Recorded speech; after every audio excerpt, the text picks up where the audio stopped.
ਇੱਧਰ ਜੋ ਕਿਹਾ ਜਾ ਰਿਹਾ ਹੈ,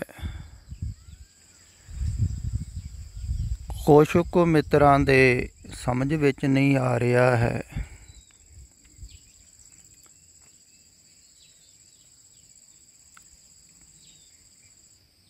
ਜਿਹੜੀ ਗੱਲ ਸਮਝ ਵਿੱਚ ਨਾ ਆਈ ਹੋਵੇ ਨਾ,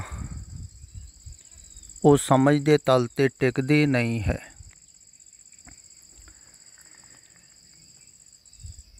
ਅਤੇ ਉਹ ਗੱਲ ਨਹੀਂ ਟਿਕਦੀ ਹੈ ਸਮਝ ਦੇ ਤਲ 'ਤੇ ਜਿਹੜੀ ਆਚਰਣ ਦੇ ਵਿੱਚ ਢਲੀ ਨਾ ਹੋਵੇ, ਜੀਵਨ ਦਾ ਅੰਗ ਬਣ ਜਾਂਦੀ ਹੈ ਨਾ ਜਿਹੜੀ ਗੱਲ, ਉਹ ਗੱਲ ਹੀ ਸਮਝ ਦੇ ਤਲ 'ਤੇ ਟਿਕਦੀ ਹੈ। ਅਤੇ ਜਿਹੜੀ ਸਮਝ ਦੇ ਤਲ 'ਤੇ ਟਿਕਦੀ ਹੈ ਨਾ, ਉਹ ਹੀ ਸਮਝ ਲੈਣੀ ਚਾਹੀਦੀ ਹੈ ਵੀ ਸਮਝ ਵਿੱਚ ਆਈ ਹੈ।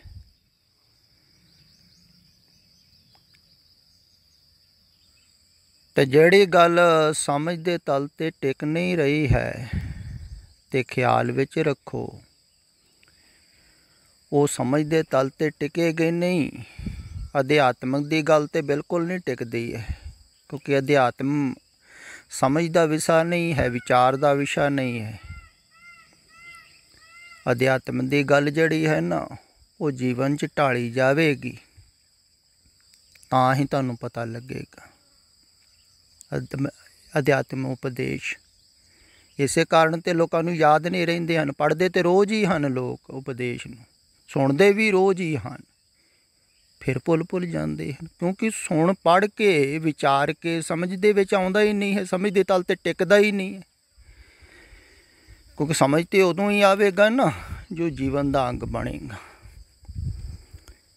ਅਤੇ ਜੀਵਨ ਦਾ ਅੰਗ ਬਣੇਗਾ ਅਤੇ ਸਮਝ ਦੇ ਵਿੱਚ ਤਾਂ ਆਪੇ ਹੀ ਟਿਕਿਆ ਰਹੇਗਾ, ਕਿਉਂਕਿ ਜੀਵਨ ਦਾ ਅੰਗ ਹੀ ਬਣ ਗਿਆ।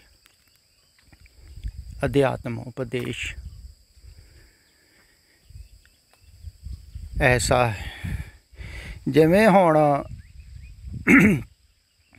ਇੱਧਰ ਵਾਰ ਕਿਹਾ ਜਾਂਦਾ ਹੈ ਵੀ ਮਾਨਸਿਕ ਵਿਚਾਰਧਾਰਾ ਤੋਂ ਮੁਕਤ ਹੋਣਾ ਹੈ।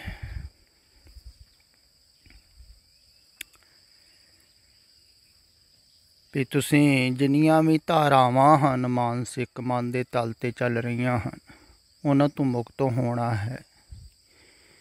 ਬਹੁਤ ਧਾਰਾਵਾਂ ਹਨ। ਪਰਿਵਾਰ ਦੀ ਧਾਰਾ ਹੈ, ਪਰਿਵਾਰ ਦੀ ਵਿਚਾਰਧਾਰਾ ਕਹਿ ਲਈਏ, ਸਮਾਜ ਦੀ ਵਿਚਾਰਧਾਰਾ ਹੈ, ਕਾਰੋਬਾਰਾਂ ਦੀ ਵਿਚਾਰਧਾਰਾ ਹੈ, ਕਿਉਂਕਿ ਉੱਧਰ ਵੀ ਵਿਚਾਰ ਕਰਨਾ ਪੈਂਦਾ ਹੈ ਤੁਹਾਨੂੰ। ਇਸ ਢੰਗ ਦੀਆਂ ਬਹੁਤ ਵਿਚਾਰਧਾਰਾ ਹਨ ਤੁਹਾਡੇ ਅੰਦਰ, ਉਹਨਾਂ ਦੁਆਰਾ ਮਨ ਚੱਲ ਰਿਹਾ ਹੈ। ਫਿਰ ਤੁਸੀਂ ਇੱਕ ਨਵੀਂ ਹੀ ਵਿਚਾਰਧਾਰਾ ਹੋਰ ਪੈਦਾ ਕਰ ਰਹੇ ਹੋ ਟੈਲੀਫੋਨ ਦੇ ਜ਼ਰੀਏ। ਬਹੁਤ ਲੋਕ ਕਰ ਰਹੇ ਹਨ। ਜਿਵੇਂ ਇਹ ਗੁਰਬਾਣੀ ਵਿਚਾਰ ਗਰੁੱਪ ਬਣਾਇਆ ਹੋਇਆ ਹੈ, ਜਿਨ੍ਹਾਂ ਨੇ ਉਹਨਾਂ ਨੇ ਇਹ ਨੰਬਰ ਵੀ ਐਡ ਕਰ ਲਿਆ ਹੈ।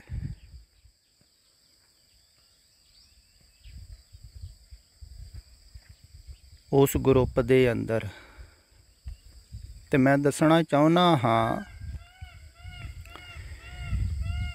ਵੀ ਇਹ ਤੁਸੀਂ ਇੱਕ ਨਵੀਂ ਵਿਚਾਰਧਾਰਾ ਪੈਦਾ ਕਰ ਰਹੇ ਹੋ ਆਪਣੇ ਮਨ ਦੇ ਅੰਦਰ। ਖਿਆਲ ਰੱਖਿਓ, ਕਿਉਂਕਿ ਮੈਂ ਜਾਣਦਾ ਹਾਂ ਬਹੁਤ ਸਮੇਂ ਪਹਿਲਾਂ ਜਦੋਂ ਇਹ ਸਿਲਸਿਲਾ ਗਰੁੱਪਾਂ ਦਾ ਚੱਲਿਆ ਸੀ ਨਾ, ਬਹੁਤ ਸਾਰੇ ਧਾਰਮਿਕ ਲੋਕਾਂ ਨੇ ਧਾਰਮਿਕ ਗਰੁੱਪ ਬਣਾਏ ਸਨ, ਅਤੇ ਇਹ ਟੈਲੀਫੋਨ ਦਾ ਨੰਬਰ ਬਹੁਤਿਆਂ ਕੋਲ ਪਹੁੰਚ ਗਿਆ ਸੀ, ਅਤੇ ਉਹਨਾਂ ਨੇ ਆਪਣੇ ਗਰੁੱਪਾਂ ਦੇ ਵਿੱਚ ਐਡ ਕਰ ਲਿਆ।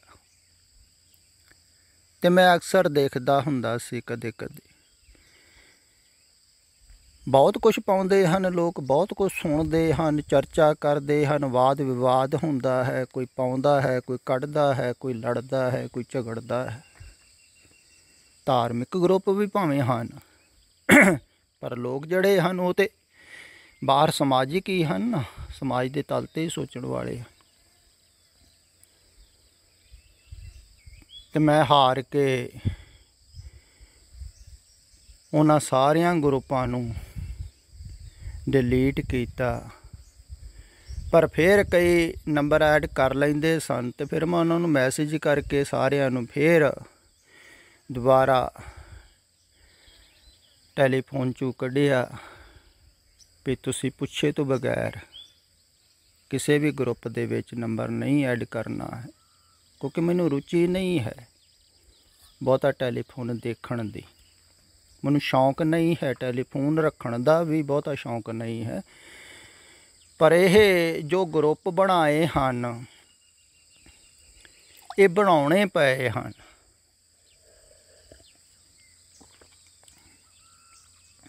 ਕਿਉਂਕਿ ਤੁਸੀਂ ਸੁਣਨ ਵਾਲੇ ਬਹੁਤ ਦੂਰ ਹੋ, ਕੋਈ ਕਿਤੇ ਬੈਠਾ, ਕੋਈ ਕਿਤੇ ਬੈਠਾ।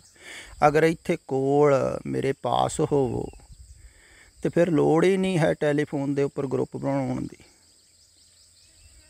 ਫਿਰ ਤਾਂ ਮੈਂ ਕਹਿ ਸਕਦਾ ਵੀ ਟੈਲੀਫੋਨ ਨੂੰ ਚੱਕ ਇੱਕ ਪਾਸੇ ਰੱਖ ਦਿਓ, ਜ਼ਰੂਰਤ ਹੀ ਨਹੀਂ ਹੈ ਇਹਦੀ। ਪਰ ਤੁਸੀਂ ਸੁਣਨ ਵਾਲੇ ਬਹੁਤ ਦੂਰ ਹੋ, ਇਸ ਕਰਕੇ ਇਸ ਮਾਧਿਅਮ ਦਾ ਸਹਾਰਾ ਲਿਆ ਹੈ, ਇਸ ਮੀਡੀਆ ਦਾ ਸਹਾਰਾ ਲਿਆ ਹੈ। ਹੁਣ ਤੁਸੀਂ ਦੇਖੋ, ਇਹ ਜੋ ਸੋਸ਼ਲ ਮੀਡੀਆ ਪੈਦਾ ਤਾਂ ਹੋਇਆ ਹੈ ਸੰਸਾਰ ਵਾਸਤੇ, ਇਉਂ ਕਹਿ ਸਕਦੇ ਹੋ ਵੀ ਅਸ਼ਾਂਤੀ ਵਾਸਤੇ ਇੰਸਟਰੂਮੈਂਟ ਪੈਦਾ ਹੋਇਆ ਹੈ, ਪਰ ਇਹਨੂੰ ਇੱਧਰ ਵਰਤਿਆ ਜਾ ਰਿਹਾ ਹੈ ਸ਼ਾਂਤੀ ਵਾਸਤੇ। ਉਲਟਾ ਕੰਮ ਹੋ ਰਿਹਾ ਹੈ ਨਾ।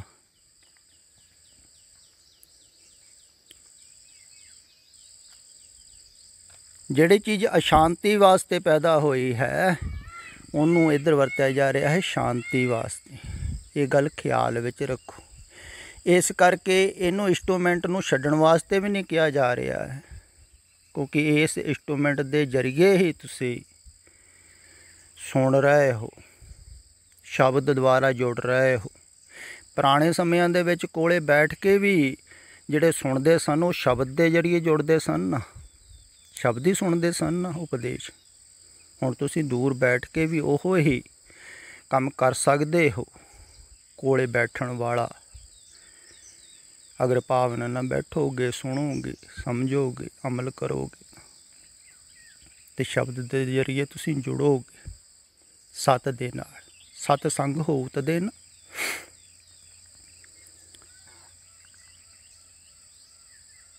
ਅਤੇ ਇਸ ਦੇਖੋ ਇੰਸਟਰੂਮੈਂਟ ਦਾ ਸਹਾਰਾ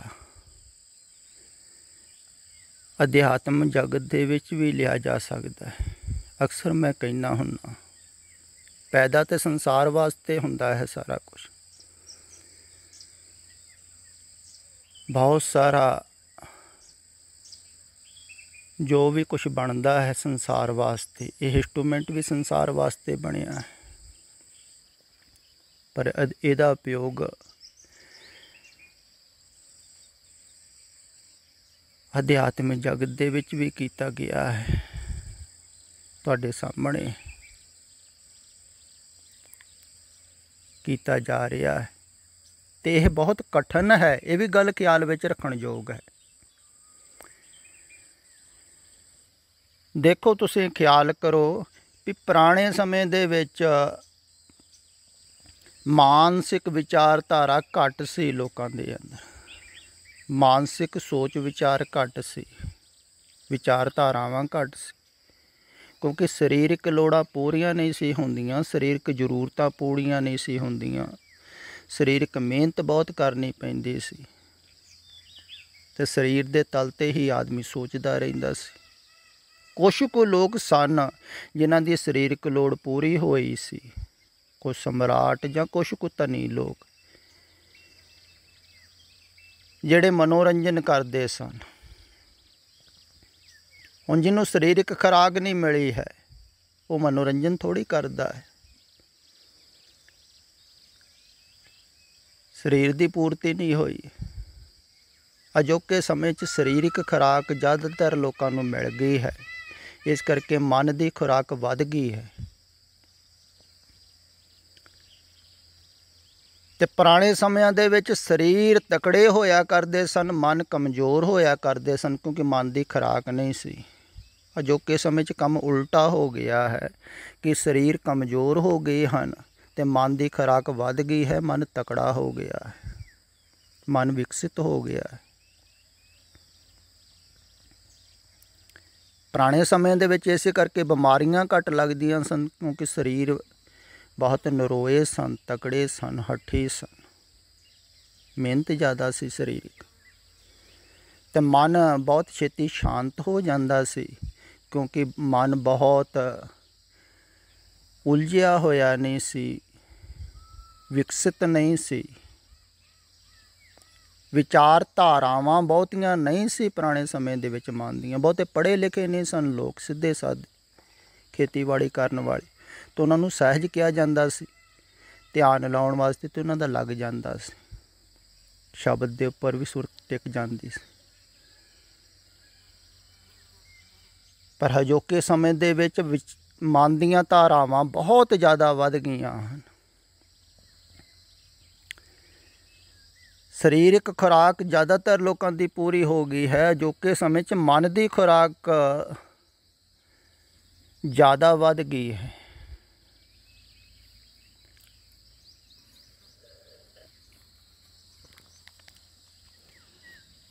ਫਿਰ ਮਨ ਦੀ ਖੁਰਾਕ ਦੀ ਪੂਰਤੀ ਜਿਹੜੀ ਹੈ ਨਾ, ਉਹ ਅਜੋਕੇ ਸਮੇਂ ਦੇ ਵਿੱਚ ਇਹ ਟੈਲੀਫੋਨ ਪੂਰੀ ਕਰ ਰਿਹਾ ਹੈ। ਹਰ ਇੱਕ ਦੀ ਮਨ ਦੀ ਖੁਰਾਕ ਇਹ ਟੈਲੀਫੋਨ ਦੇ ਵਿੱਚ ਮੌਜੂਦ ਹੈ, ਤੋ ਖੁਰਾਕ ਲੈ ਰਿਹਾ ਹੈ। ਖੁਰਾਕ ਕੀ ਹੈ? ਵਿਚਾਰਧਾਰਾ। ਜਿਹੜੀ ਚੀਜ਼ ਕਿਸੇ ਨੂੰ ਚੰਗੀ ਲੱਗਦੀ ਹੈ, ਜਿਹੜੀ ਵਿਚਾਰ ਚੰਗੀ ਲੱਗਦੀ ਹੈ, ਜਿਹੜਾ ਪੱਖ ਚੰਗਾ ਲੱਗਦਾ, ਕਈ ਫਿਲਮਾਂ ਦੇਖਦੇ ਹਨ, ਕਈ ਗੇਮ ਖੇਡਦੇ ਹਨ, ਕੋਈ ਖਬਰਾਂ ਹੀ ਪੜ੍ਹੀ ਸੁਣੀ ਜਾਂਦਾ ਹੈ। ਅਲੱਗ ਅਲੱਗ ਰੁਚੀ ਹੈ ਲੋਕਾਂ ਦੀ, ਅਤੇ ਜੈਸੀ ਜਿਹਦੀ ਵੀ ਰੁਚੀ ਹੈ ਉਹਦੀ ਹੀ ਖੁਰਾਕ ਮੌਜੂਦ ਹੈ ਇਹਦੇ ਵਿੱਚ, ਅਤੇ ਹਰ ਇੱਕ ਆਪਣੀ ਆਪਣੀ ਖੁਰਾਕ ਲੈ ਰਿਹਾ ਹੈ। ਅਤੇ ਮਨ ਬਾਹਰੋਂ ਖੁਰਾਕ ਲੈਂਦਾ ਰਹੇ ਤਾਂ ਤਕੜਾ ਰਹੇਗਾ। ਖੁਰਾਕ ਹੈ ਵਿਚਾਰਧਾਰਾ। ਅਤੇ ਧਾਰਮਿਕ ਜਗਤ ਦੇ ਵਿੱਚ ਵੀ ਐਸਾ ਹੀ ਹੈ। ਧਾਰਮਿਕ ਜਗਤ ਦੇ ਵਿੱਚ ਹੀ ਮਨ ਦੀ ਹੀ ਖੁਰਾਕ ਹੈ ਨਾ। ਮਨ ਹੀ ਵਿਚਾਰ ਕਰ ਰਿਹਾ ਹੈ, ਮਨ ਹੀ ਸੋਚ ਰਿਹਾ।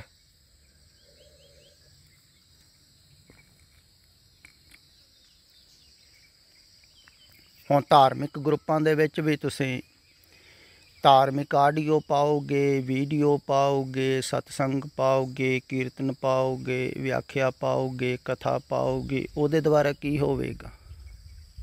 ਮਨ ਦੀ ਵਿਚਾਰਧਾਰਾ ਵਧੇਗੀ ਨਾ, ਘਟੇਗੀ ਤਾਂ ਨਹੀਂ। ਇੱਧਰ ਇਹਨਾਂ ਗਰੁੱਪਾਂ ਦੇ ਵਿੱਚ ਇਸੇ ਕਰਕੇ ਕਿਹਾ ਜਾਂਦਾ ਹੈ, ਪਹਿਲਾਂ ਹੀ ਗੁਰਮੁਖ ਪਿਆਰੇ ਸੁਚੇਤ ਕਰਦੇ ਹਨ ਵੀ ਕੁਝ ਨਹੀਂ ਪਾਉਣਾ ਹੈ, ਵੀ ਹੋਰ ਕਿਸੇ ਵਿਚਾਰਧਾਰਾ 'ਚ ਨਾ ਉਲਝੇ ਜਾਵੇ ਕੋਈ। ਇੱਕੋ ਹੀ ਪੱਖ ਦੀ ਗੱਲ ਹੈ ਅਤੇ ਇੱਕੋ ਹੀ ਪੱਖ ਨੂੰ ਜਾਣਾ ਹੈ, ਉਹ ਹੀ ਸੁਣਨਾ ਹੈ। ਅਤੇ ਕੁਛ ਕੁ ਗੁਰਮੁਖ ਪਿਆਰੇ ਸੁਣ ਰਹੇ ਹਨ।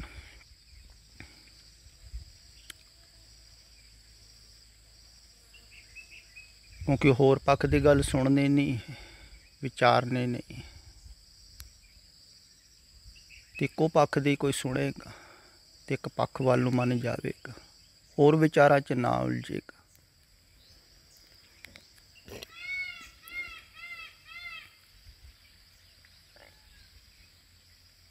ਅਤੇ ਧਾਰਮਿਕ ਗਰੁੱਪਾਂ ਦੇ ਵਿੱਚ ਮਨ ਜ਼ਿਆਦਾ ਉਲਝਦਾ ਹੈ। ਫਿਰ ਜਿਹੜਾ ਗਰੁੱਪ ਨੂੰ ਚਲਾਉਣ ਵਾਲਾ ਹੈ ਉਹਦਾ ਹੋਰ ਵੀ ਜ਼ਿਆਦਾ ਉਲਝਦਾ ਹੈ, ਕਿਉਂਕਿ ਉਹਨੂੰ ਖਿਆਲ ਰੱਖਣਾ ਪੈਂਦਾ ਹੈ। ਅਤੇ ਸਾਡੇ ਇੱਥੇ ਮਿੱਤਰ ਪਿਆਰੇ ਹਨ, ਇਹ ਸ਼ਾਮ ਨੂੰ ਹੀ ਦੇਖਦੇ ਹਨ ਟੈਲੀਫੋਨ ਖੋਲ੍ਹ ਕੇ ਵੀ ਕਿਸੇ ਨੇ ਕੁਛ ਪਾਇਆ ਤੇ ਨਹੀਂ। ਦੂਸਰੇ ਇਹਨਾਂ ਨੂੰ ਟੈਲੀਫੋਨ ਕਰਕੇ ਦੱਸਦੇ ਹਨ ਵੀ ਕਿਸੇ ਨੇ ਕੁਛ ਪਾ ਦਿੱਤਾ, ਜਾਂ ਗਲਤੀ ਨਾਲ ਵੀ ਪੈ ਜਾਂਦਾ ਹੈ ਕਈ ਵਾਰ ਕੁਛ।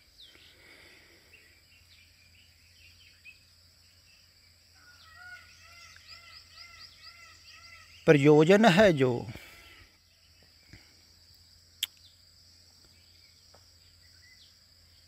ਉਹਦੇ ਵਾਸਤੇ ਹੀ ਇਹਨੂੰ ਵਰਤਿਆ ਹੈ।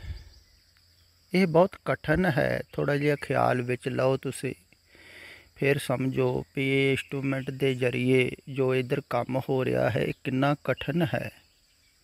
ਤੁਹਾਡੇ ਵਾਸਤੇ ਵੀ ਥੋੜ੍ਹਾ ਜਿਹਾ ਤਵੱਜੋ ਦੇ ਕੇ ਸਮਝੋਗੇ ਨਾ ਤਾਂ ਸਮਝ ਵਿੱਚ ਆਵੇ।